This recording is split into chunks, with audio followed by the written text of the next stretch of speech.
Welcome back to another edition of Comic Confidential, the weekly podcast where we bring you the world's hottest comic book, movie, and TV action. I'm your host, Cade, and alongside me today in the studio is Troy. That's me. Did you notice the little change I did there? I did. I noticed two things. Okay. I noticed the little change, addition, right? Because I kind of figured, where we talk about comic books and it's like, why don't we just call our episodes editions? Wouldn't it be like an issue? I don't know.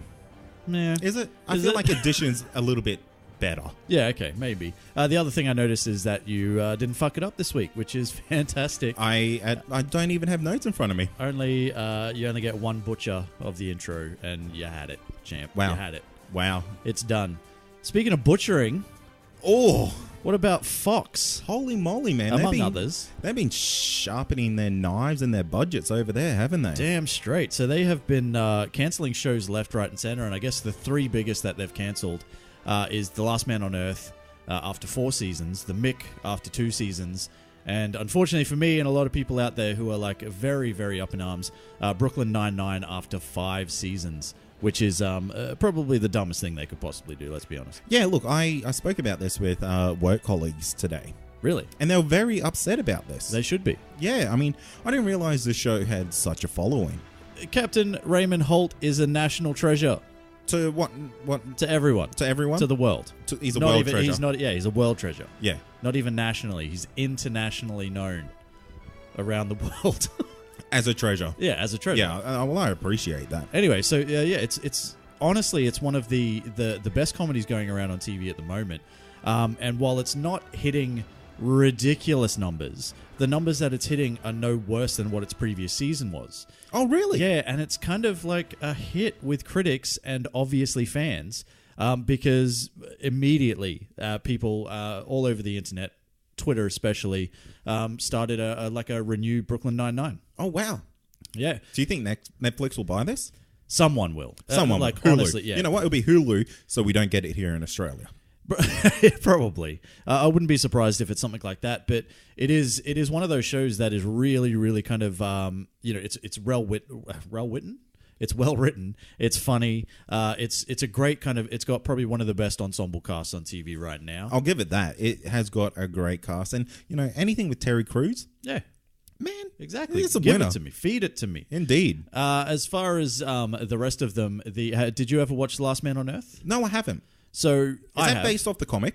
No. Okay, because it sounds like that was a very similar premise. Is it like why The Last Man? Or something? Sort of, but no. It's basically it's in the near future, and we've got a situation where there's been some sort of virus that has wiped out what is effectively pretty much all of life on Earth, including animals, everything. Oh, okay. Yeah. So like he's literally the only living thing. Well, initially. So when you come to the first season, Will Forte is the last man on Earth, and he eventually just finds more survivors as he goes along, and it kind of builds the cast out.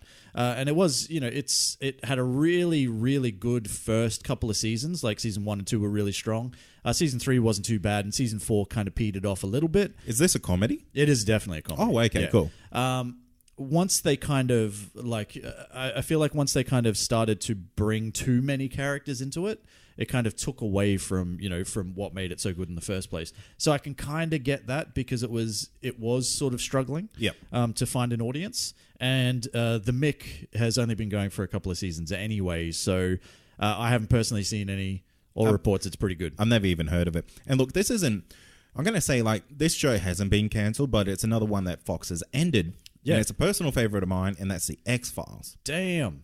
Gone. It's done. Well, it's only had 11 infinity seasons. Infinity seasons. Yeah. And it deserves an infinity more, but Anderson is just like, I'm done, baby. I don't want no more. Was season 11 good?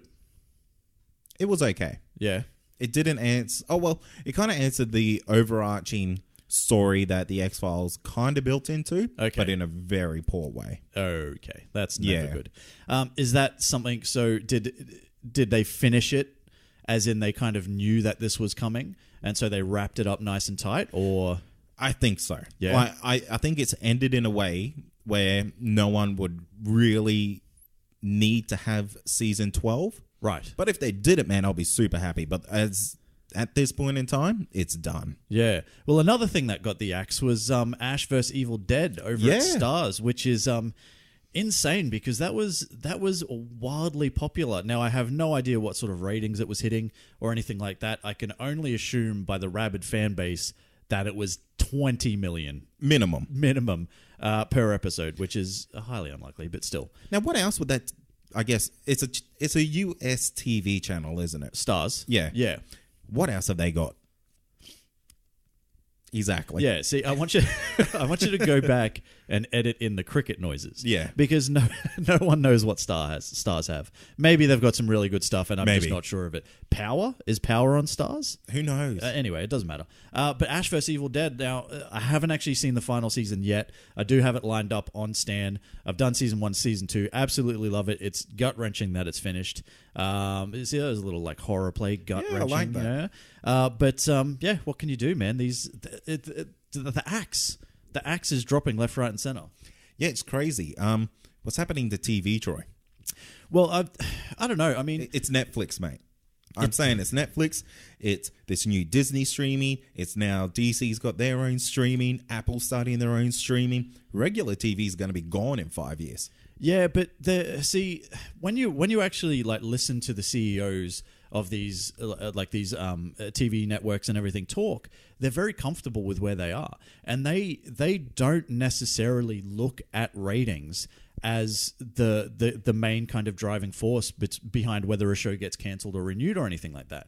What they're now looking for is whether it has an audience, and in the sense of how vocal is that audience, and how much are they, sort of talking about it, how much are they digitally downloading, how much are they, on social media, what's the social media presence, so like what's trending. That. Yeah, exactly. Yeah, right. So that's kind of what they're looking at now. So gone are the days when they're kind of like waking up and checking what Sunday night's ratings for their TV show were. Yeah. So it's more sort of it's in the 21st century now in the sense of what they're looking for.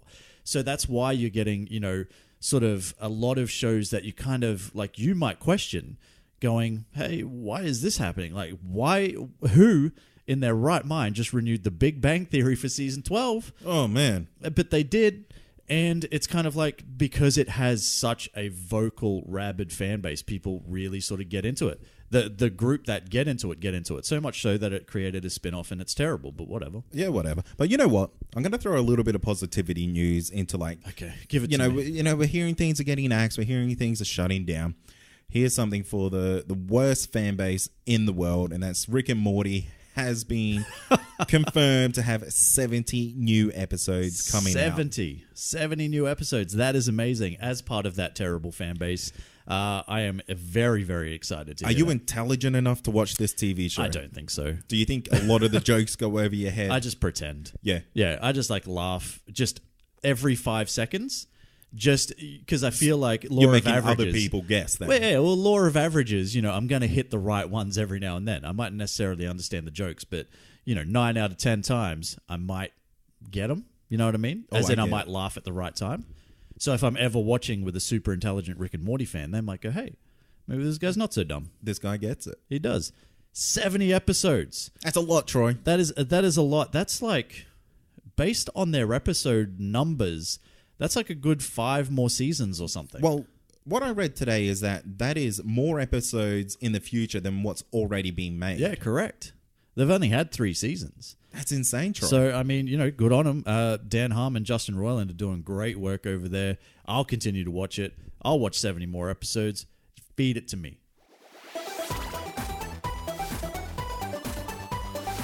Troy, it's another week of Trailer Showdown. Trailers dropping left, right, and center.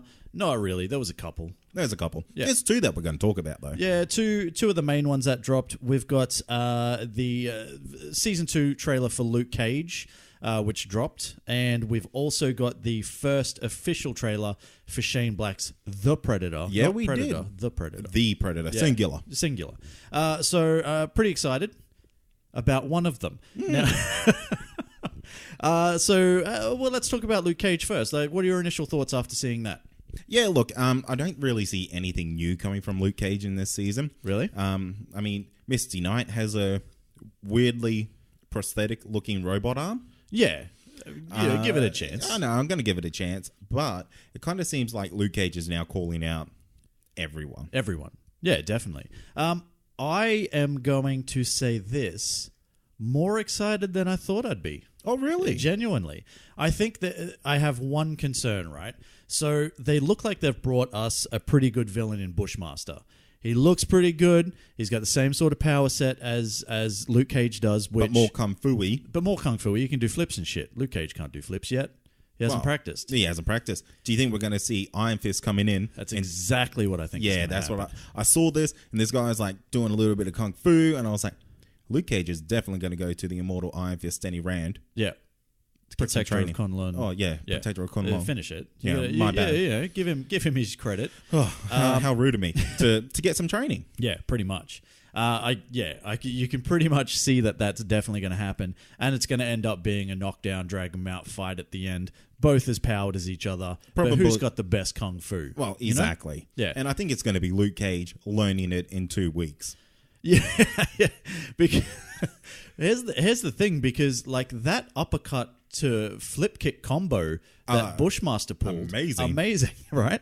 But we haven't seen that sort of stealth type deadly ninja styles from Iron Fist yet, and I don't think we're going to see that from Luke Cage come the end of it. But I am really excited to see what happens, man. I mean, I like the fact, but my problem, as I was going to get to, is that I worry that as good as they've made Bushmaster look, is this a case of Diamondback from the first season? Oh, not Diamondback. Who was the other one? Cottonmouth.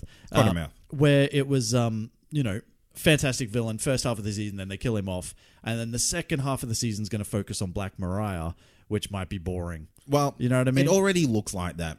And the trailer kind of showed it that way as well. Well, that's kind of how it showed it, but is it the other way? They're going to flip it that, and he's going to start off going up against Shades and Black Mariah? Or are they going to be intertwined with Bushmaster? I guess I think, what I'm saying is, keep it for the whole season, and that's fine. Don't give us a sweet-looking villain who can do flips and shit, and then take him out, halfway through the season. I wouldn't mind him going up against Black Mariah, but having Bushmaster take over Black Mariah. Come on, man. What can Black Mariah really do? The same as Cottonmouth, I guess. When in the grand scheme, they just throw money at the problems, and they sort themselves out, Troy.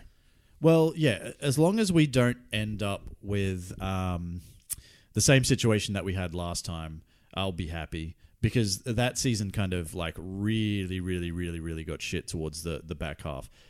Do you think though this is going to tie into Infinity War at some point?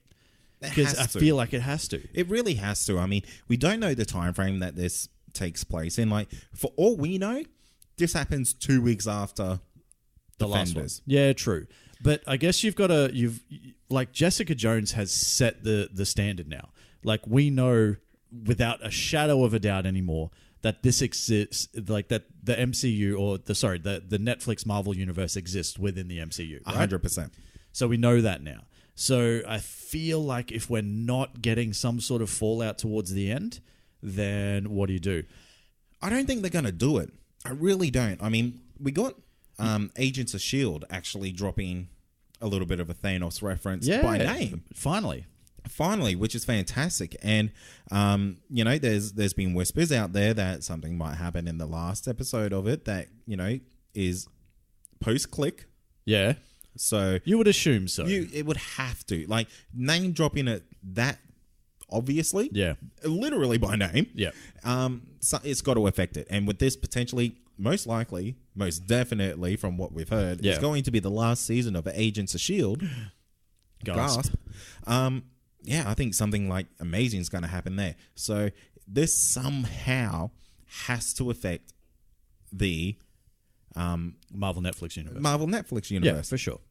I would hope so. And there was even talk that these characters were this close, Troy, and I'm holding my fingies really, really close. Really close. Real close. Can I get closer? That some of these Netflix characters were actually almost going to make an appearance in the movie universe. Yeah, I did see that.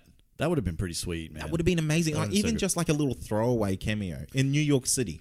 We're getting Phil Coulson back in Captain Marvel. That'll do. I'm happy with that. So anyway, I guess on a hype factor, if 10 is the most hype that you could ever be hyped, Where are you hyped currently for Luke Cage Season 2?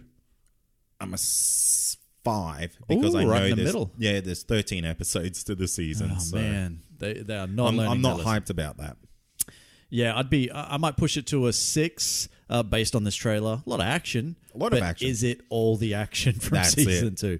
That's what I'm worried about. Speaking about action, Shane Black's The Predator did drop its first teaser trailer. What do you think about this? I'm thrown by this. Really? Yeah, big time.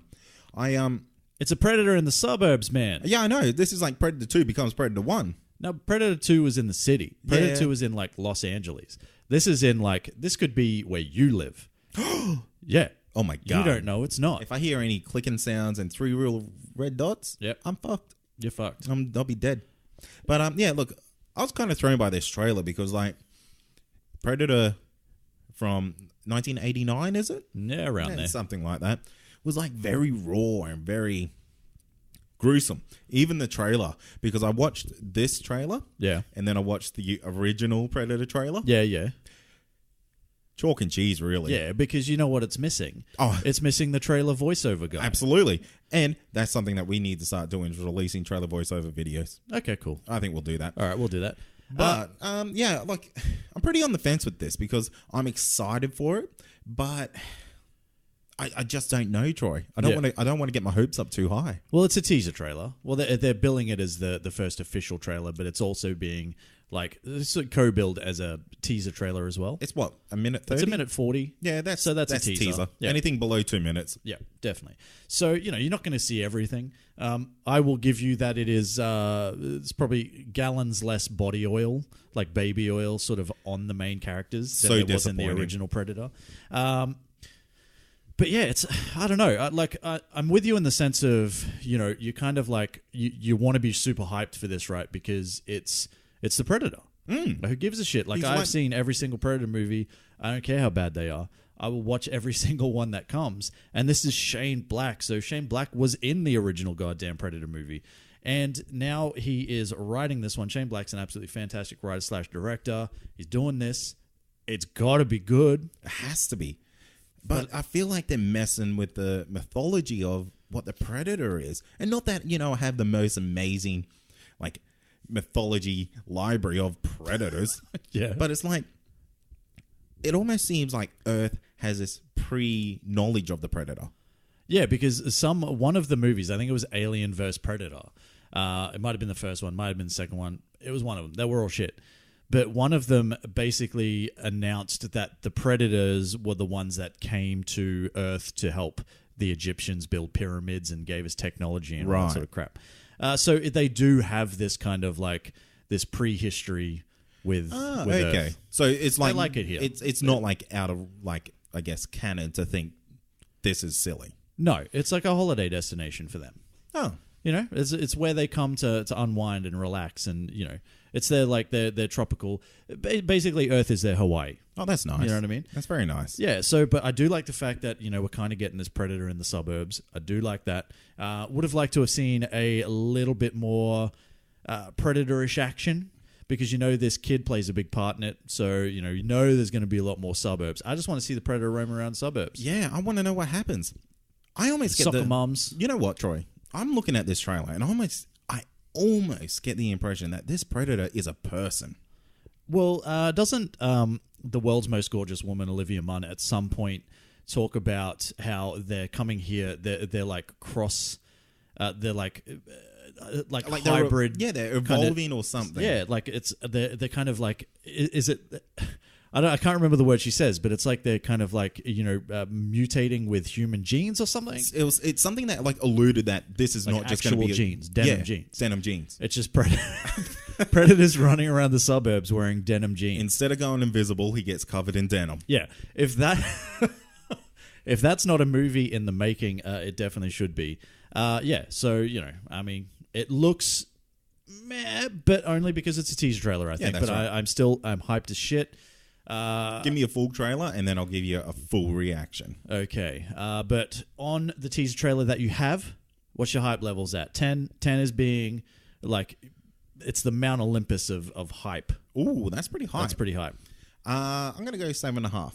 7.5? it intrigues me that I'm like, oh, are they gonna fuck this? I honestly don't believe that they can fuck it with what they've put together in the sense of who they've got kind of like writing it, creating it, and all that sort of stuff. My issue is... Do you know who George Lucas is? Nah, never heard of him. Okay. I'll look him up. Yeah. I'll look him up later. But my biggest concern would be, do they have a strong enough leading man? Because it seems like it's predominantly Boyd Holbrook, who is Pierce from Logan. So he was the main kind of like antagonist. He was also in Narcos as the main detective. Yeah. That's right. He was in Narcos as well. So is he a strong enough kind of like lead character? Is he even the lead character? Is it the world's most amazingly beautiful woman, Olivia Munn? Is she the real lead? Who knows? Time will tell. It will.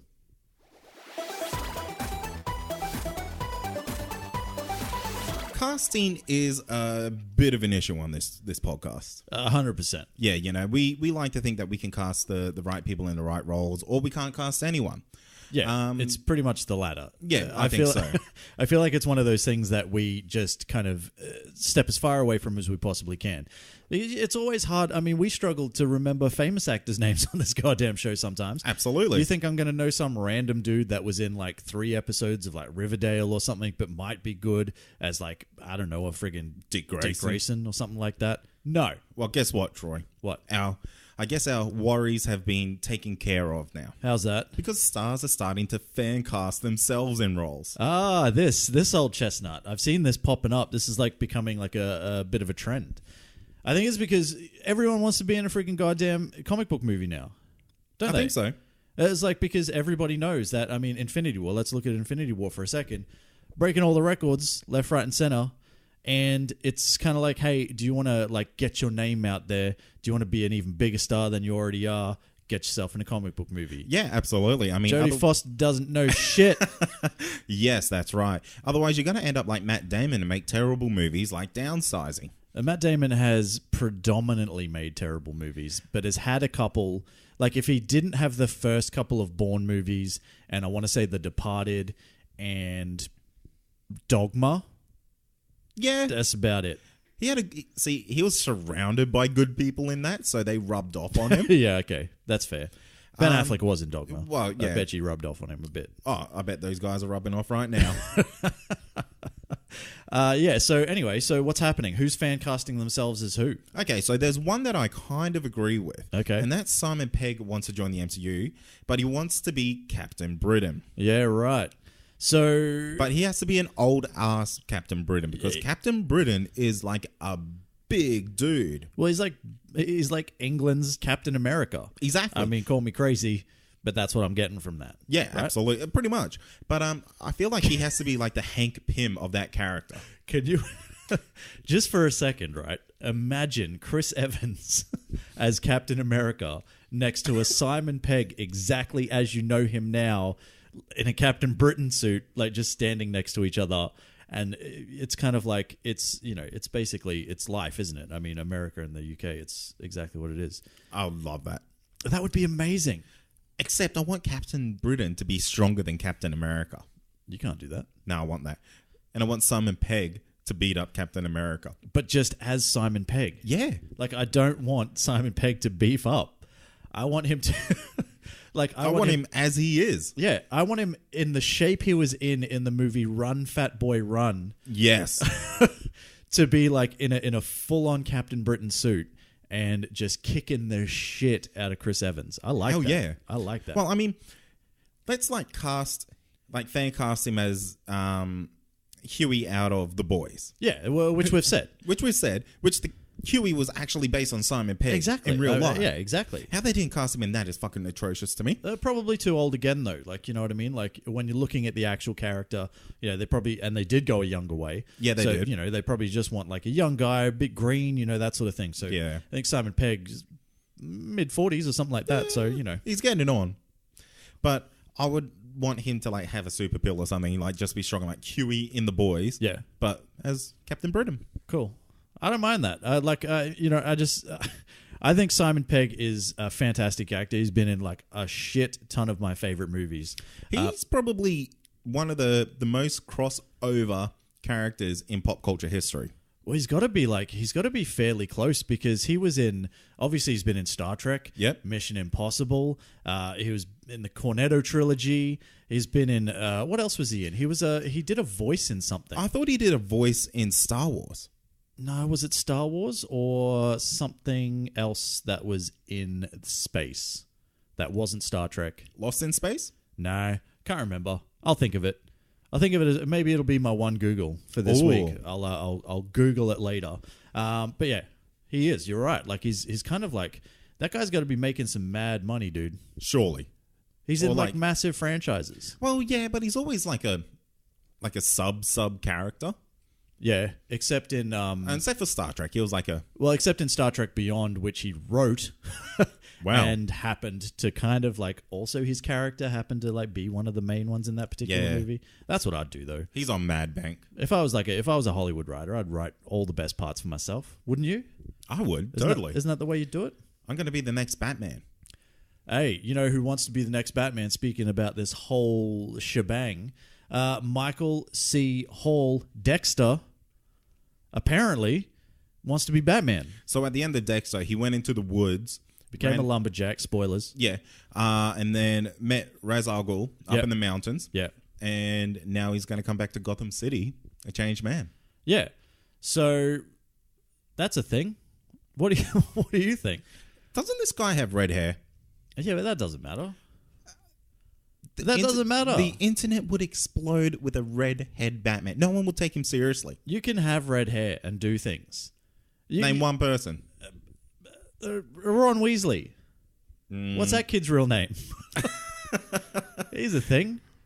Ed Sheeran. That's Ron Weasley still. God damn it. All right, there's only one redheaded person in the world that's famous. God damn it. Prince Harry. He's redheaded, isn't he? Oh yeah, he is. Yeah, he's a ginger. But he was just born into famous. So Born into famous. yeah. Yeah. Anyway, I get what you're saying though. He's definitely not the right look. I don't see him as that. Like the fan casting that I always loved him as. I don't know if you ever saw this, but people were fan casting him. I think it might have even been Boss Logic might have done some work around it as well as the Riddler, Yeah, I could see which that. I can get into. You right there, Chad? Oh, I'm It was sucking. like It's like killing me. it was like so exciting. You just like almost lost your shit. Yeah, as the Riddler, I like that. Yeah, I could see that. Yeah. And like with his character as Dexter, you can kind of see that maniacal brain working quite well on the big screen. Yeah, except with Dexter, he's very kind of like robotic and very much like, not a lot of emotion or anything like that. Whereas the Riddler, you need to be kind of Eccentric. completely different. But I think you could Well, do you it. don't want to go like Jim Carrey Riddler. Nobody wants to go Jim Carrey Riddler. Nobody. What's that dude from Gotham? He's quite good as a Riddler. Yeah. I do enjoy him. And actually, talking about Gotham, Troy, Marina Baccarin, who plays Gordon's ex-wife / who even knows what her character is. What is her character now? Is she still in it? Yeah, she's like She a is? major player in it. Okay, excellent. That's good. Yeah, and she wants to be the new Catwoman or Poison Ivy. Catwoman or Poison Ivy? I could see her being Catwoman. Yeah. She's got especially with when she's got short hair, she has that very Catwoman appearance, like directly from the comics, Yeah, true. like True, almost true. off the pages of the Injustice comics. Well, she's already in comic book movies, man. She's Vanessa from Deadpool. Yeah, she is. Right. So she's doing her thing. She's already in the MCU. I like it. I like it, man. I want this one to happen. Now, this is one of the things that, like, this has been a fan cast for the longest time as well, though. Really? For the longest time, I think people have been calling for her to be Catwoman at least. I don't know about Poison Ivy. Maybe, That's Jessica Chastain. well, or it's Michael C. Hall because he's a redhead. Well, yeah, there you go. That's his part. That's his role. That's it. You've nailed it. Gender swap it. Yeah, exactly. But yeah, I could definitely see that. And Margot Robbie was saying something recently in regards to there potentially being an R-rated Gotham City Sirens or Birds Ooh. of Prey or something. Can't remember exactly what it was. But she was teasing like a hard R, like that sort of thing, and like her beside Margot Robbie, Jessica Chastain. Whew. I dig it. That's I why dig it. That's why it's got that R rating, baby. Yeah, so look, as long as celebrities continue to keep trying to throw themselves into roles, into comic book movies, we won't have to do it. So please Keep it up. keep it up. And when we ask for questions, don't ask us to fan cast people because we don't know shit. They say two's company and three's a crowd. But not when you talk about trilogies, goddammit. Oh, you got me. Yeah, which is what we're talking about with the recent announcement this week that Bad Boys will finally be getting a Bad Boys 3 after, it's 16 years after Bad Boys 2. They're finally making the trilogy that we've all been clamoring for since the dawn of time. Yeah, Bad Boys 3 out of retirement. Exactly. Yeah, they're going to be old. They're going to be You real seen old. Will Smith lately? That dude's finally starting to look like he's aging. Yeah, Finally. And Martin Lawrence, I don't know. I haven't seen him for a while. I haven't seen him in anything. So I'm assuming he's also aging somewhat. I feel like he's been in an internal slumber. So he's going to wake up and he'll actually look younger. He's like Michael Bublé with the Christmas albums, how he kind of just raises once a year to release a Christmas album. Yeah. Martin Lawrence only wakes up once every 16 years to make a Bad Boys. Pretty excited, though. I wonder if they're still going to do the TV series, though. Ooh. Because that was a thing. That Was it really? That was announced. Yeah, they announced. It was like a spin-off, so it wasn't necessarily directly related to, it wasn't going to be the main two characters. Yeah, right. But it was going to be, I think it was Martin Lawrence's character's sister, who was she was like a cop or something, or she was like an FBI agent or something from Bad Boys 2. I can't remember. Anyway, that's a thing. Anyway, It was 16 years ago, Troy. go watch Bad Boys 2 again and figure all that out. But what we're going to do is, because of that, we thought, hey, what better time than now to talk about our favorite movie trilogies? And I guess the first question that I've got to ask is, did you have any parameters or anything like that when it came to putting your list together? Yeah, look, they have... In my list, and your list could be different, Yeah. but the rules that I was running with is that they have to remain trilogies. Right. So it can't be like the original Star Wars, and then you count that as a trilogy because it's now coming up to 9 movies. It doesn't work like that. Isn't it? Even though it's still called the original trilogy? Yeah, but it's not. It's not a trilogy anymore. I get what you say. It's an octopus plus one. I'm pretty sure 9 has a word, but God knows what it is. Who knows? Now, then that kind of throws a lot out. What about something like, without hopefully not getting anything that's on yours or my list, something like a Die Hard, right? Which Yep. has a Die Hard 1, 2, and a 3. And it took almost 20 years for Die Hard 4 to be made. I don't think it was 20, but it was again, 16 years or something like that. Does that still count? Because that counts because it continues that series. Now, if it got rebooted, then it's allowed. Now, can we though is there not some sort of leeway in the sense of 5 to 10 years after the third movie was made? No, because if it's just a cash grab.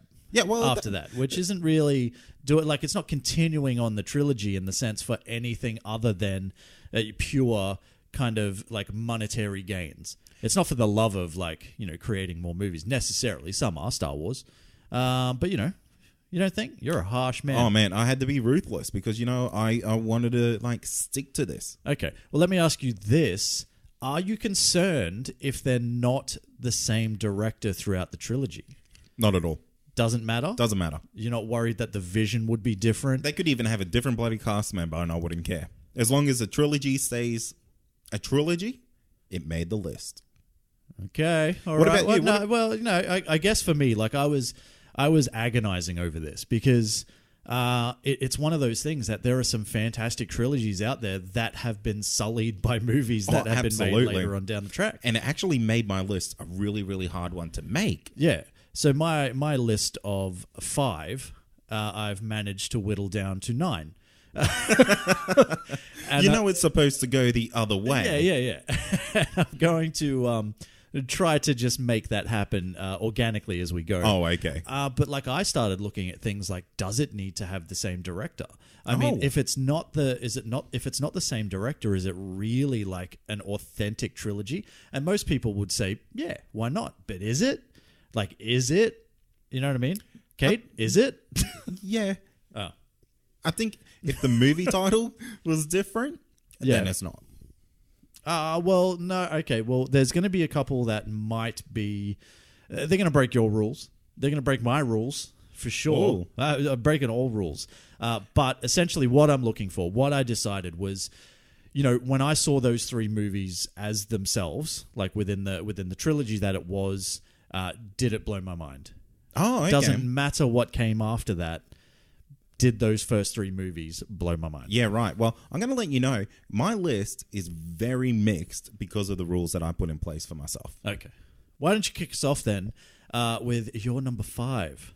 Okay. Well, my number 5 is, and this series of movies is, I don't know, I felt like I grew up with them. Right. And I distinctly remember going to Video Easy back in the day, not a paid sponsorship of all. Of course not, they don't exist. And I remember like these were the movies that I would always hire out on like the $1 weeklies and things like that. Interesting. Yeah, and this series was The Naked Gun. Oh, okay. Nice. Nice. What was it? So I remember The Naked Gun, 2.5. And then it was The Naked Gun, 33 1/3. 33 1/3, that's right. I couldn't remember what it was called. And these were kind of like our first ever satire movies that got released. Yeah. Look, man, I will honestly say to you that I don't remember any of them except 2.5. Yep. And like I'm a big fan of that. Like I do love that sort of stuff. I don't think it works now. I think it's time's done. I mean, Scary Movie and movies like that kind of came through and kind of dragged that series through the mud and got every dollar they could out of it. Yeah, but like they were really in their time. Like when you're talking about these movies and you're talking about like Airplane and even a little bit later with Hot Shots and Hot Shots Part 2 and all that sort of stuff. Like they really like knocked it out the park, man. And they were big budget productions back then too. They were for sure, especially Hot Shots Part 2. Absolutely, man. I absolutely love that movie. Leslie Nielsen, amazing, national treasure. Looks like my damn dad. Does he look like your dad? I've seen your dad. Yeah, he doesn't. You probably thought it was Leslie Nielsen. That's why I wondered why you never saw your dad and Leslie Nielsen in the same room at the same time. That's why, mate. Now you know. Your dad's Leslie Nielsen. All right. I like that. That's a good pick, man. It's not one that I would have thought of. What happened in 33 1/3? Who was it? Which one was the O.J. Simpson one? That was 2.5. Yeah, right? It was. Yeah, that was the one I remember the most. I think 33 1/3. Can't remember it all. Don't know. I can't remember off the top of my head, but I just remembered like those movies were like a staple of my childhood. Nice. Yeah. Nice. What's your number 5 there, Troy? Well, oh man, I'll tell you my number 9. And we'll work through like that. Now I'm gonna pull the leash in a bit. You can't say I like this movie and this movie. Okay. It's one. All right.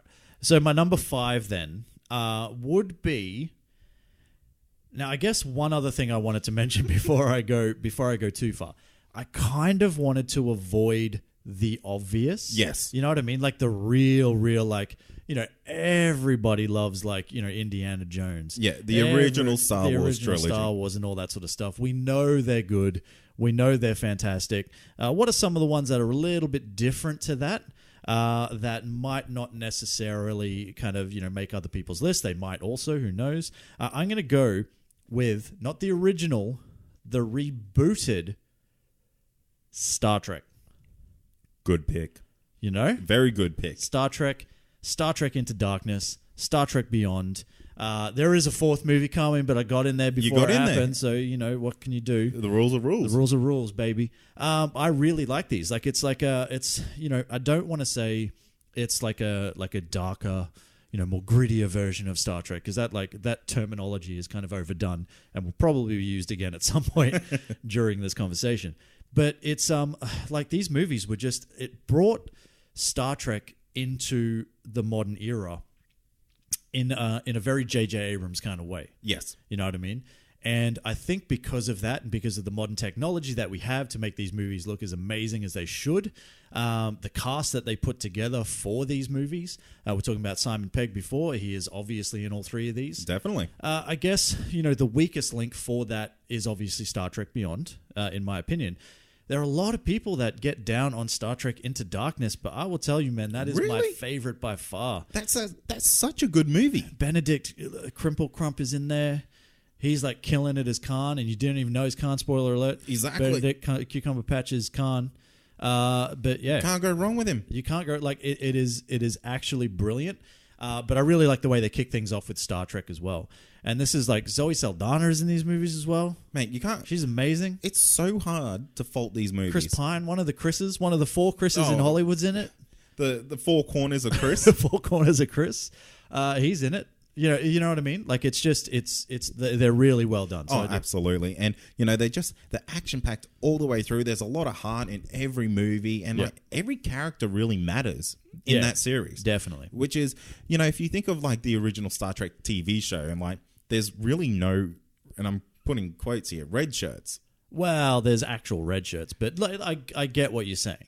And it's what I appreciate about this is the fact that it kind of took a little bit of the camp away from the original series and kind of made it a little bit more serious. Yeah, that's what I like. Yeah, and it's not necessarily like they haven't lost it altogether. There's still a lot of fun, and they still, there's still like crazy alien colonies and stuff that they visit and do this, that, and the other. But just overall, the storytelling, the visuals, the cast members, absolutely amazing. Carl Urban's in this thing, goddammit. Yeah, and the stakes matter. That's the difference. They do. Absolutely. Very much looking forward to number 4. Won't be able to call it my favorite trilogy or one of my favorite trilogies anymore, but I'm down. It's on your list for now. For now. What's your number 4? My number 4 is the rebooted Planet of the Apes series. Nice. Yeah. Nice. Really, really, really good. I was like such a late bloomer to this series, and I kind of had to crunch them in before we reviewed the War for the Planet of the Apes. Holy moly. So good. You could call them... I actually enjoyed James Franco. And he wasn't being James Franco. It was the least James Franco has ever been in the movie. We just need more of that. Yeah, except for when I want him to be that. Just act James Franco. Yeah. Just act. Don't be James Franco all the time. Unless I want you to be. Dance, monkey, dance. Yeah. So fitting. Yeah, look, these are amazing. First one was directed by Rupert Wyatt, and then Matt Reeves took on the next 2. What's your favorite out of the series, though? Oh, it's a good question, because I would like to say it was the third one. I mean, we got Woody Harrelson. We got we got some wood. We got some wood. And it was a really good like story arc for like Caesar to go, the humans aren't bad. Yeah. We're different. We have different priorities. But I don't know. I feel like number 2 was quite good, of the actual uprising of them. Yeah, and I do like you've got to talk about Andy Serkis's performance as Caesar. Yeah, all mocapped, all absolutely incredible. All the other actors that play the other apes and everything as well. Absolutely next level type of shit. It's one of these things like you talk about movies like hopefully this doesn't come up on your list later, but like Terminator 2, which like completely redefined how we do kind of movies at that time. That was like mid 90s. Or early 90s, and that was like the most amazing CGI you've ever seen in your life. It's still some of the best. It's still so good. I don't know how they do it. James Cameron was 30 years in the future. He was living in 2020 when we were all living in 1992 or something. What happened, James? What happened? Avatar happened.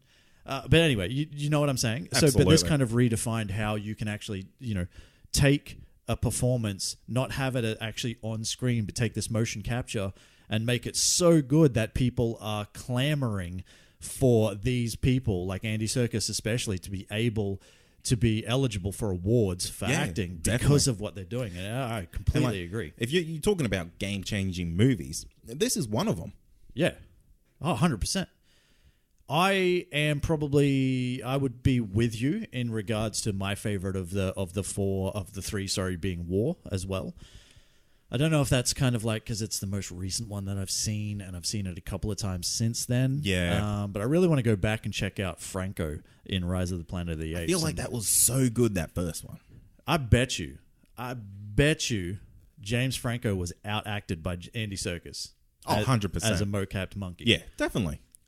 Anyway. It's Franco, baby. Yeah, it's Franco. What's your number 4? Ooh, my number 4. Now, I do want to go on the record, right? Because I know I don't want to trigger anyone, man. All right?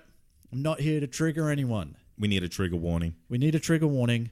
There's not going to be any Lord of the Rings on my goddamn list. Ooh. Right? There's not going to be, like I said, no Star Wars, no Indiana Jones. I'm taking the main ones off, and I'm saying everyone knows we love them. All right? I don't like Lord of the Rings, and either do you. No, I do. No, you don't. Yes, I do. Not enough to put on your list. Not enough to put on my list. It'd probably be, like, I got 9 here. It'd be 10. It'd be in my top 10. Would it? Yeah, it'd be, what are you looking at me like that for? It'd be in my top 10, I promise you. Okay. Everyone listening out there, I swear to God. Don't at him. Don't at me. I do like it, but it's not going to be on my list. Okay. What is on my list, however, is now I got to, like, throw some things around a little bit. I'm going to say this is so hard. Let's do the Evil Dead trilogy. Oh, okay. Yeah.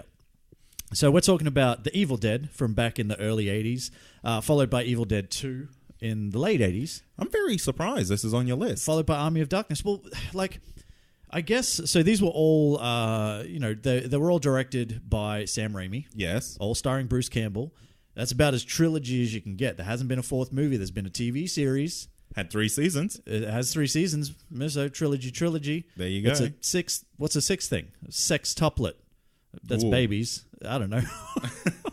Anyway, my point is, right, so what they managed to do was, when I was a child, create the most terrifying thing I've ever seen in my life with the Evil Dead, right? The first movie. Oh, right, yeah. Yeah, so it was it was one of those movies that it took me into my early teens to rewatch and go, that's not so bad. Yeah. But I remember being so goddamn frightened as a child that it was Evil Dead and it was The Exorcist. That were the 2 that did it for me. Oh, yeah, okay. I can't do this thing. When that I can't do this. I can't do this when I'm 10 and I can't handle this right now. When that creepy demon thing popped up out of the cellar. Floor. Yeah, I ain't about that life. What do you think of the reboot? I didn't mind it. Yeah. I Did thought it pay enough justice to the original trilogy? It did. Yeah? But it's just missing that Bruce Campbell factor, man. Yeah. It's missing that Ash Williams of it all. You know what I mean? And Evil Dead 2 came out and kind of flipped the whole genre on its head and made it like a real sort of comedy. Yes. Like a comedy horror. And you watch Evil Dead 2 now, man, that movie is still, to this day, like whatever it is, 30 years later, amazing. Really? Yeah. You got to see it. It's been, it would be decades since I've seen these movies. Oh, man, you got to go back and check it out. And then when Army of Darkness came out, at that time, it was probably my favorite because it was the most kind of relatable to a kid. It was a bit fun. Yeah. There was like tiny little ashes running around and all this sort of stuff. And it was kind of like it was set in medieval times. And it was still scary, but it was way like they had gone next level with it. Like they had obviously decided we're just going to fucking have fun with this. Real 90s style. Yeah, definitely. Yeah. But the fact that they gave us a character such as Ash Williams with the shotgun and the chainsaw hand and all that sort of stuff that is as iconic as it still is 36 odd years later, man, that's amazing. And that will always be one of my favorite trilogies, and that's why it's my number 4. That's a good pick. Yeah. That's a real good pick. What's your number 3? Number 3. Now, I reckon this is, you said that was your trigger warning. Right. This is going to be my trigger warning. Well, lack of Lord of the Rings was my trigger warning. Well, yeah. Yeah. I think it was more so the fact that you chose Evil Dead over Lord of the Rings. Well, that's what I'm taking. Hey, you know what? Fight me then. At me. At him. I'm not even scared. But this is a very divisive, I guess, series, but I fucking love it. I genuinely love this series, and I would find any excuse to put any one of these movies on. I'm scared.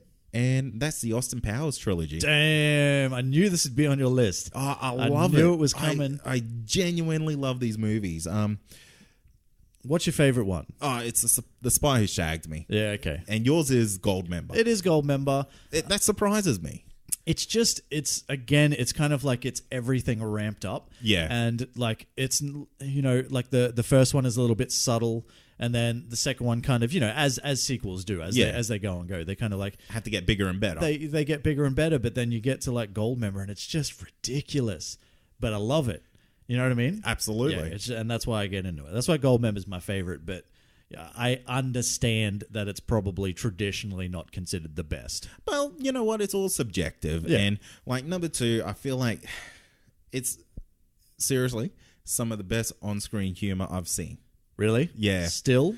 Do they hold up to you? I think they would hold up because, I mean, it's a man out of time. Yeah, So I suppose. Yeah, how's a man out of time not ever going to hold up? Yeah, true. It's not really bolted down to like any major events or anything like that.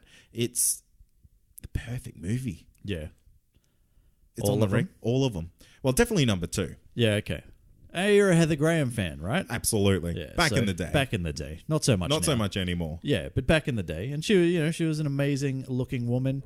Mike Myers, man, hilarious. Oh, mate, SNL, give this man all the money in the world. Do it. Just do it. You know, we got Wayne's World. That was almost a trilogy. Yes. Like, whatever happened there? Spoilers. well, the two hated each other. Well, see, that's the thing. That's another episode we could do. Best movies that should have been trilogies. Oh, yeah, that's not bad. Yeah. So, yeah, should have had 3. There's a lot of them out there. Yeah, but, you know, like he's a genius. Absolutely. And, you know, he did go on to do a couple of, like, I guess, spin-off movies from this that, like, didn't do too well, like The Love Guru. Oh, yeah. He's just no good. Like, he kind of stretched those characters a little bit too far because he did The Love Guru because he couldn't find a spot for that character in his Austin Powers trilogy. Right. Well, like, even if you look at some of his earlier stuff, like So I Married an Axe Murderer and stuff, like that's great.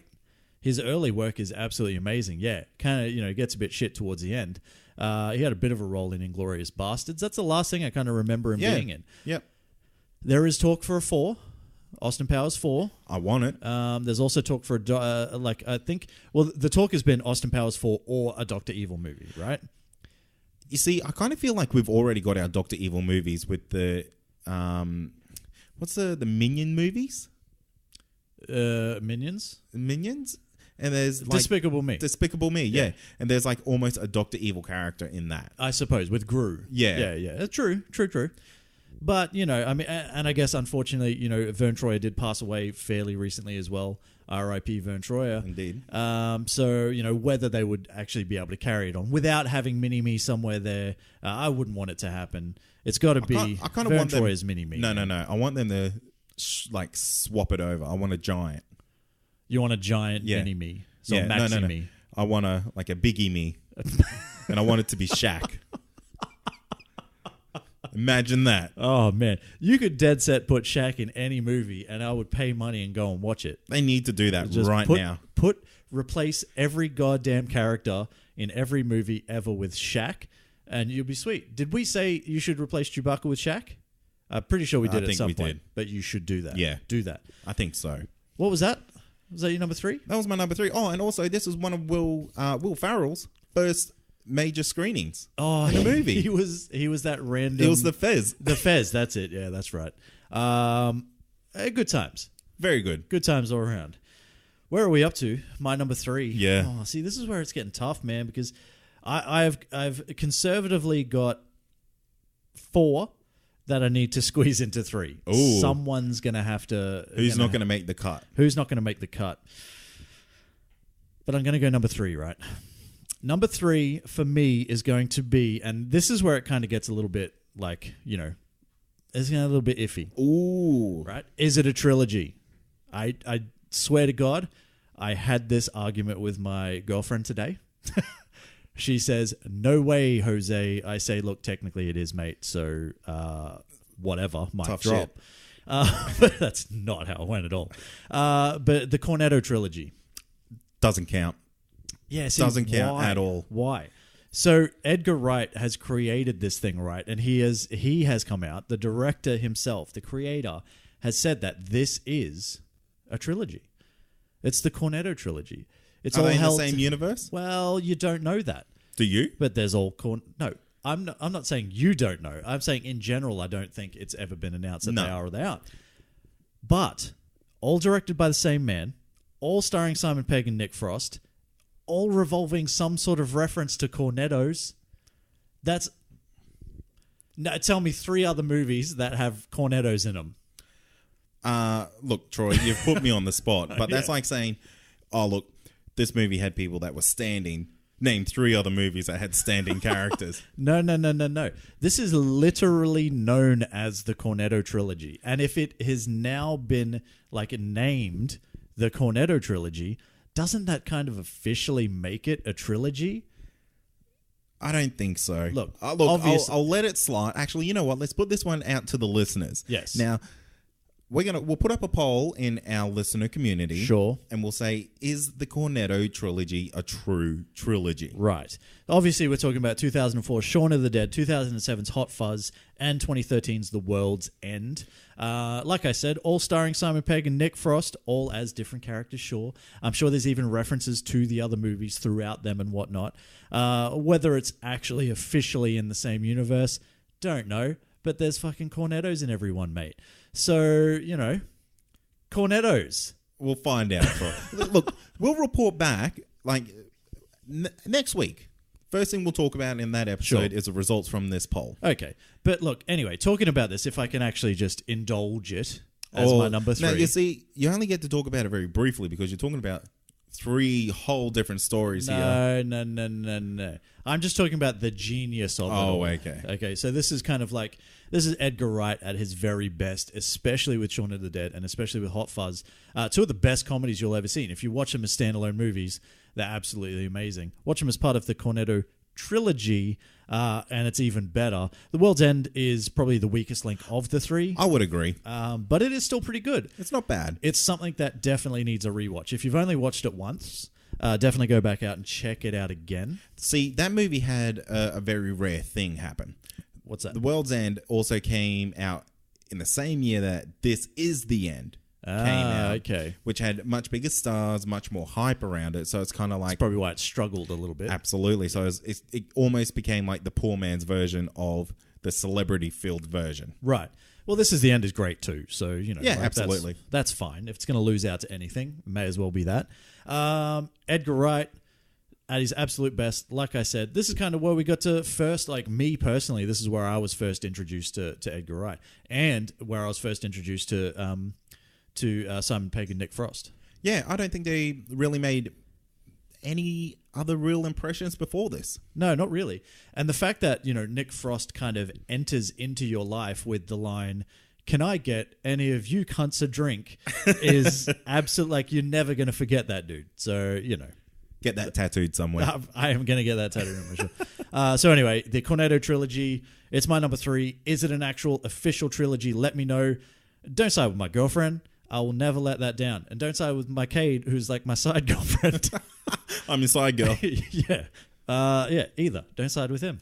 What's your number 2? Number 2. All right. Now, this is probably going to trigger you, Troy. Damn. This is the original Jurassic Park trilogy. Oh, God, no. Yeah, I know. I didn't think you would like this. Nah.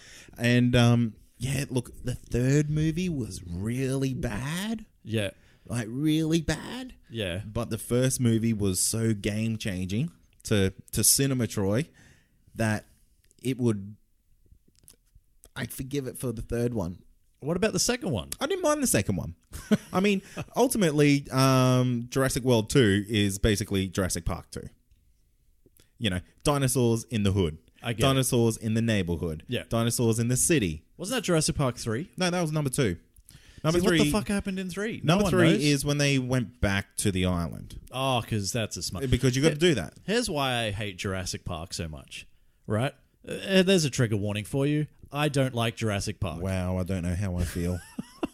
Now, the first one, I get, man. It was brilliant. Back in its day, I was the biggest Jurassic Park fan too. And it's Jurassic Park 2, it's no. You've learnt your mistakes. You've learnt from them, surely. But that's the beauty of the Jurassic Park world is that humanity is just dumb.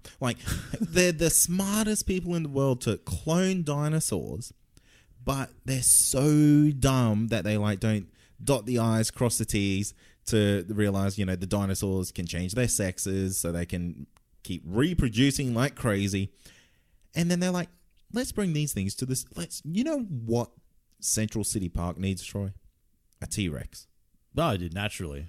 And makes perfect fucking sense. But we'll get the mother T-Rex and we'll also get a baby T-Rex. Because why the fuck wouldn't you? What could possibly go wrong? We'll separate them. What could possibly go wrong? I'll tell you what could go wrong. Fucking everything. All of it. Everything. Fucking dinosaurs are not to be fucked with, and you should learn that from the first time they try to eat your face. But you don't. But that's no fool fun. Fool me once, Cade. Shame on me. Fool me coming up to 5 goddamn times, and it's too much. Isn't it crazy? Oh my God. What? I've just broke my rules. I've just realized. Yeah, well, yeah. But Oh. okay, well, no, I will give you that it's a whole bunch of new characters, apart from Jeff Goldblum. Oh, if you have Cornetto it's- Trilogy, I get this. And it's Jurassic World. You know what I mean? Oh, okay. We need 2 polls. Is Jurassic Park... No, see, I think that's like... It technically is part of that universe. Yeah, I get it. Yeah, it's just been rebranded. Yeah, I wouldn't have never not given this to you on that basis.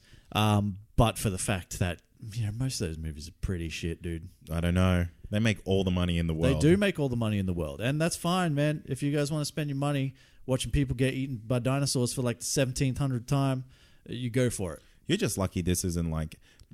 We already tried to say this word. 8-movie series? Because I would have went Fast and Furious straight up. Oct series. Oct series? Yeah. Yeah, nice. Yeah. Nailed it. But look, I know you do like those movies, man. So that's more power to you for just spending your goddamn money on the same shit. What's your number 2, Troy? Because we're going to start getting to the pointy end of your list. Yeah, I know. I'm basically, Cade, I'm fucked. I'm going to be honest with you. I mean? There's like I've dropped off too many good ones. I don't even know what I'm doing anymore. I'm just picking things that I love now, but there's also things that like it's like I'm killing children. Yeah. Like my favorite ones, but also keeping like the other ones. But I don't know which one's my favorite really. You know what I mean? It's You're like gonna have if to do you've like got 2 kids and you're like, well, I like you both. One of you got to go. You know what I mean? That's hard. Yeah. That's a hard choice. Look, this is one as well that might be a little bit controversial, and I think you're going to say no, but I'm going to say fuck you. It's the Jersey Trilogy. So the first 3 movies from Kevin Smith being Clerks, Mallrats, and Chasing Amy. All set within 1994, 1995, 1997, all within the same viewer universe. So it all counts, all with the connective tissue of Jay and Silent Bob. Huh? Look, I'm going to let this one slide because the universe is extremely connected. Now, the only thing that takes away from it is that Dogma is also connected. Yes. And it only came out about 4 years after Chasing Amy. So it's kind of like, meh, but there's 3. Gosh, that's what I'm talking about. I can only imagine what you've dropped off to put this in, and it. My mind is blown. Like I'm gonna let it slide because I know you've made some sacrifices. Yeah, but thank you, man. Man, oh man. Well, look, there's not a lot that can be said about Clerks, Mallrats, and Chasing Amy that I probably haven't said enough in my life already. But these were 3 of the movies that really kind of like they shaped my 90s hood. For sure. Mallrats was the movie that, helped get me into comics and realize that comics were like super cool as shit. That still has one of the best on-screen arguments that I've ever seen. Which one in particular? I forget the characters' names, but I do remember it was that they were arguing that no one could take like a sperm shot from Superman, and the only person in the world that could do it would be Wonder Woman because it would be like a shotgun blast going off. I think that was just the 2 main characters, Brody and T.S. Yeah, were like going at it. But Stanley was in Mallrats as well. How was this cameo? Well, it was the best of his cameos. Oh, okay. Because it was Stanley being Stanley back when Stanley wasn't just given like one rando line, and he's like, "Oh, there's that crazy old dude that people who don't even know who Stanley is. It's like, why does this old man keep turning up in all these goddamn MCU movies?" But this was the best of the best cameos. This was the first time I ever laid my eyes on the beautiful man that is Ben Affleck.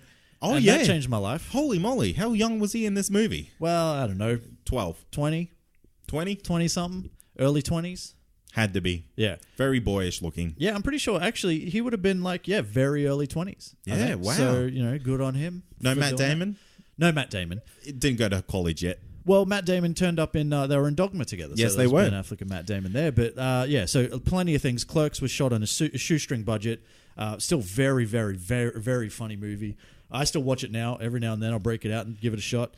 Chasing Amy as well. Probably Kevin Smith's, I would argue, his best overall work. as far as an actual movie goes. Wow. He's done some terrible, terrible shit recently. But Chasing I don't Amy... know. Him being a German sausage. Oh, no. Yoga Hoses. Yeah, Yoga Hoses was amazing. Yeah. Yeah. That's going to win all the awards. If you can't hear the sarcasm in my voice, it's there. But Chasing Amy is probably his best overall work. And for them to come out, so like 94, 95, 97, bang, bang, bang, absolutely loved it. Still, because of that, all these years later, still love Kevin Smith and will watch absolutely everything he does, even though they're shit. But that's okay. What's your number one? Number one. Damn, number ones. Yeah. Now, look, this is... I feel like this is a no-brainer, and I would hope your number one would be this. Yeah. But we'll find out, and that is Back to the Future. Negative. Oh, really? Not even on my list. Wow, really? Not a fan. Not a fan. Not a fan of anything beyond number one. Oh, okay. Can't get into it. And I know that's going to like... You're going to trigger the whole internet. I already feel like it's shaking and the episode's not even released. Look, I appreciate how cool it is, right? And everything that, that we've gotten from it. Like the whole thing. Doc, Marty, the DeLorean, time travel, stuff. Your favorite cartoon is based off these characters. That doesn't matter because I really do like Back to the Future. Yeah. The first movie. First, and that's cool. I dig it, man. I didn't really get into 2 and I didn't like 3 at all. Yeah, right. You know what I mean? Number 2 is probably the most divisive of them all. You don't think it's 3?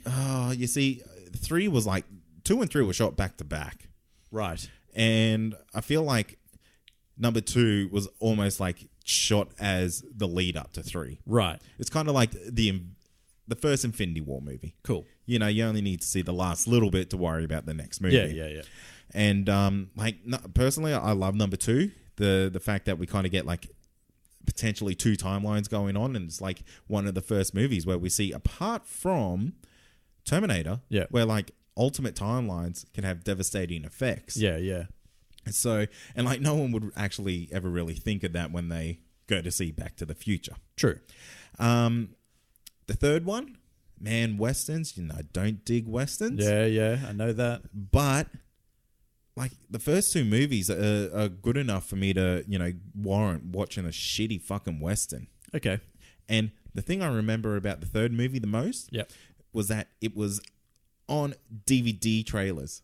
Right. All the way through the 2000s. Damn. Now, do you remember like the actual DVD trailer that came out? No, not the trailer itself. I remember DVD trailers. Yeah, if that helps. This was like, Ayala. Oh yeah. And it was used all the way through DVD promotions when DVDs were first coming out. Cool. Yeah, and I was like, I fucking hate that movie. Well, see, I dig the first one, like, because we get the hoverboard for the first time. We get the self-lacing Nikes or whatever they are. All that sort of stuff was so cool. But I don't, because here's my problem, right? I don't dig that kind of like that 50s thing. Yeah, right. Where you don't dig Westerns. Yeah. I don't dig 50s see, stuff, and like man. 50s is like where I draw the line. Yeah, see, no, I don't get into it. And because that's where we spent most of our time in the 50s or 60s or whatever it was, I'm just not a fan, man. I just couldn't get into it. Whatever. It's obviously it's obviously well loved. You're just not ready for this, man. Your kids are going to love it. Also, you can't call a movie Back to the Future when you keep going to the past. It's not a thing. That's not how time travel works.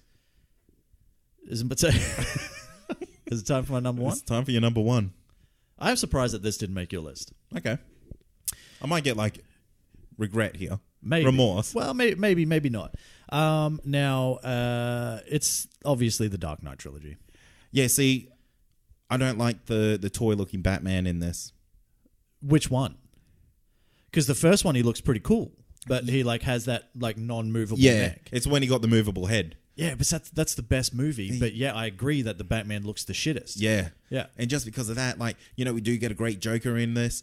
I found Bane, like, the third movie was just fucking dumb. God damn it. Don't talk shit about Tom Hardy as Bane. No, but like, Bane was dumb. All the cops in the city were dumb. Hey, let all the cops in Gotham go down into that tunnel. Sure thing, boss. Chief. Fucking dumb. Look, I get it. It's like, that made the series like just ruined it for me. Like Heath was great as the Joker. Yep. But yeah, I don't know, man. That Dark Knight trilogy just doesn't do it for me. I got 3 words for you. Liam motherfucking Neeson. Oh man, Liam motherfucking Neeson as Ra's al Ghul, as Ra's al Ghul, depending on where you come from. Well, okay, I don't know how that can be said so differently. How can it be said so differently in the same goddamn show, Cade? I don't know, Troy. You're saying it wrong. How do the people in Arrow say it as Raish and say it as Raz? Do they? Yes. Have you not known that? No. Anybody who actually knows like Ra's al Ghul, like his daughter and all that sort of stuff, and himself calls himself Ra's al Ghul, which is how it should be pronounced. Everyone else calls him Raz. Even after they hear him say, "My name is Ra's al Ghul," they'll go, "Cool, Raz." That's like you saying your name's Cade and me going, "Cool, Kane, sweet man." No, it's Cade. No, yeah, Kane, yeah, sweet. No worries, man. You know what I mean? Like, that's dumb. We're not talking about Arrow. We're not talking about that sort of stuff. Christopher Nolan absolutely knocked it out of the park. Batman Begins is fucking underrated, man. You have got to go back and rewatch that. Maybe that I movie. do. Like the first one, maybe. Batman Begins is the shit. As far as an actual like Batman origin story, like you don't get much better than this. And I think, like, you know, to kick it off with that and then to take us into the Dark Knight, and while I agree that the kind of like the not the scuba suit, but kind of like, you know, just it's an action figure. Yeah, it's an action figure suit. Like it is. It's like I do not like the look of it at all. But everything else that they do in that movie is fantastic. Heath Ledger's performance is legendary. There's so much about it. Apart from the fact that we lose Katie Holmes, pick up Maggie Gyllenhaal. Not a fan of that. But everything else about that movie is fantastic. Christopher Nolan's direction is perfect. The score is absolutely insanely good. Then you get to The Dark Knight Rises. I saw that movie 8 goddamn times in the cinema, Kate. What? 8. That's ridiculous. I am not shitting you. What was going on in your life that you needed? Obviously, fuck all. I must have been like out of a job, had no girlfriend. I was like so into it. Like that opening scene with Bane on the plane, where, you know, like that whole thing where you're first introduced to the character was fucking legit. And the fact that they did that as an actual practical stunt is bonkers, man. Like, I understand that the story gets a bit shit. Like, it loses its way. And Talia al Ghul has the worst death scene in the history of death scenes in cinema.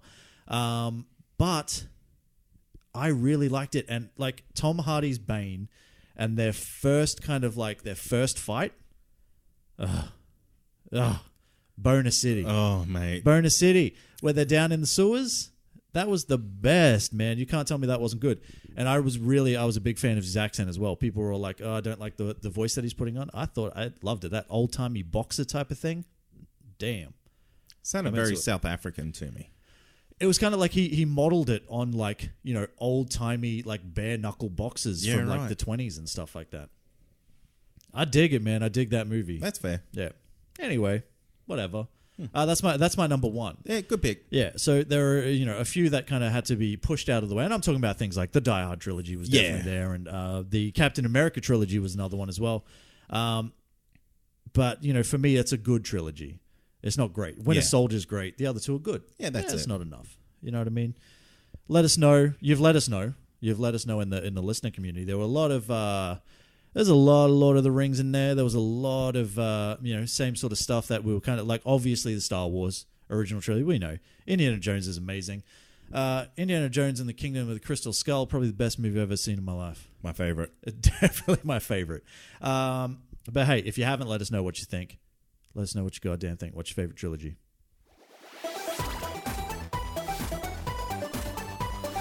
And that's going to do it for another episode. Stay tuned. Next week's show is probably going to be something good. I was reading the notes. Look, there's nothing on the notes, but we do have a show next week. We're doing our top 5 live-action comic book themed TV series. Oh, yeah. Yeah, remember? That was the thing that's happening. Yes. That's what we're doing next week. So hit us up and let us know what some of your favorite live-action comic book TV series are of all time. And where can they do that, man? Well, the best place to do that, I'm only going to tell one place. And that's our Facebook listener community. Where's that? Jump on Facebook in the little search bar and just type in Comic Confidential listener community. And you can find us in there. You can find hundreds of other listeners of the show, all talking about great topics, great memes, great everything. Spicy memes. The spiciest. The dankest. Oh, the dankest of the dank. Yeah. So you can do that. Make sure you also check out our website, which is comicconpod.com. Past episodes, future episodes, and everything in between, I want to say. You did very good. Damn, I nailed it. So good. We also have a Patreon. Yeah, that's patreon.com/ComicConPod. Nailed it. And you can support the show from as little as $1 a month, and that's going to get you access to a bonus episode every week. Every week. Oh, I was going to say month. I'm like, no, it's weekly. It's weekly. Weekly bonus episodes. And as the tiers progress, you get more stuff. You get bonus stuff. You get a whole new show and stuff. There's a whole new show in there. That's coming soon. I think that's next week or something. Oh, shit, we have so much work. I love it. Hey, and I love you guys too for, supporting the show. And just, even if you're just listening, I also love you as well. But that is going to do it for this week. There's nothing else you want to finish on? So, we're going to have some guests on soon. Yeah, we're getting some guests. That's coming up. Can't say who yet. Yeah, just gotta lock that shit in, but it's happening. Potentially going to guest on a show. We might be showing up on a couple of other shows. It's coming up as well, but we can't really talk about that either. We're busy boys. We are busy boys. But, hey, you guys, thanks for listening. As always, I'm Troy. I'm Cade. And this has been Comic Confidential. Cheers. Peace. I wonder if they heard my lolly. I would say I heard your lolly the whole fucking time. I'm so sorry. But I need it. It's my lolly or me coughing. Well, I also heard you coughing a couple of times as well. Twice. I coughed twice. So, hey, for the people that once upon a time gave me shit for coughing on this show, this motherfucker's chewing a lolly. Deal with it. And coughing and shit. Don't care. But fuck this guy. That's rude. If you love this podcast, then head over to comicconpod.com to check out the other incredible shows on our network. You can also support us on Patreon from as little as $1 a month. You'll get early access to all our shows, plus secret supporter content that's not available to the public. Head over to patreon.com/comicconpod to find out more.